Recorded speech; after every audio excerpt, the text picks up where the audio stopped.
your money, because your savings will never make you wealthy. You cannot save your way to wealth. You have to. I think you gotta have a dream. The School of Greatness. Yeah. Please welcome Lewis Hout. So if someone wants to become financially free to be able to retire within 15 years. Yeah. I want to talk about that. Sure. I want to talk about it at different stages of life. If you're in your 20s to your 30s, if you're in your 30s to your 40s, I want to talk about that. What would be like a step-by-step approach from first the mindset standpoint, which is your thing, Yeah. thinking of the mindset, okay, I want to retire in 15 years, how to think, to then the actual actions that people need to take Sure. in order to get there. And what does retirement actually look like? No, that's a good question.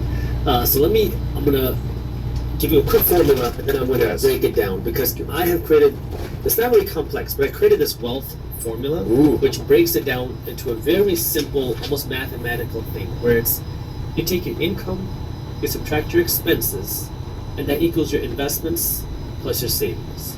Income, Plus income minus expenses equals your investments plus your savings.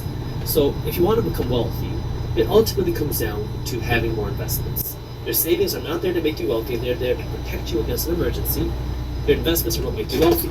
So if you want to become wealthy sooner, or if you want to become wealthier, you need more investments. you need more investments. How do you do that? Well, if it's your income minus your expenses, it's basic math. Either increase your income, decrease your expenses, or do both. Right. So that's the ultimate formula. So now if we talk about, let's break it down step by step on how do you actually do it.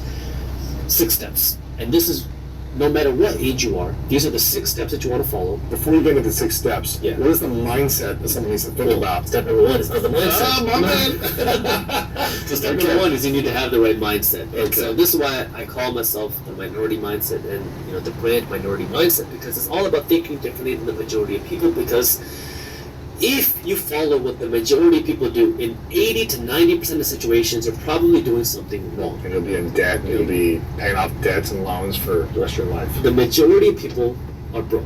The majority of people are living paycheck to paycheck. The majority of people are drowning in debt. The majority of people have zero to no investments. The majority of people are unhappy. The majority of people are miserable. And the majority of people do not like their jobs. This is not me exaggerating. These are all statistical numbers where more than 50% of people feel this way.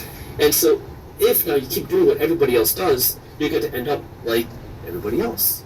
And so this is where now you want to think a little bit different and try to find what's right for you and try to get educated yourself. Because when it comes to the mindset, the first thing you have to understand is that it is possible. Because if you're sitting there saying, it's not possible for someone like me, somebody who has my background, my parents, my whatever, I can't become successful, I 100% guarantee that you will not be able to become successful. You cannot change your outcome without changing your mindset. Oh, that's big. And in the previous interview we had, we talked about mindset versus tool set, where most of the times we assume that the reason why we can't become successful is because we lack the tool set. When in reality, for 90% of people, it's lacking the right mindset.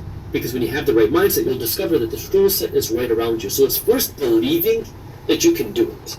Because once you know and believe that you can do it, that belief is going to then impact your decisions. Because now you can say, you know what? Yeah, maybe I can become successful. What are you going to do? You're going to go to YouTube, watch videos. How do I become successful? Then you start watching videos. Maybe you start binging videos. And now you start to realize, oh, okay, I can start to do this. I can change this about my life. I need to change the way I think. I need to change my actions. I need to do more things in my day. I need to stop watching so much Netflix. I need to do this. Then maybe you start reading books. And then you start reading business books. Because I have read a lot of business books, and there's so much wealth in a $20 business book. Right. Just go on to Audible, look at some of the top business books, and just start reading them, and you will learn so much.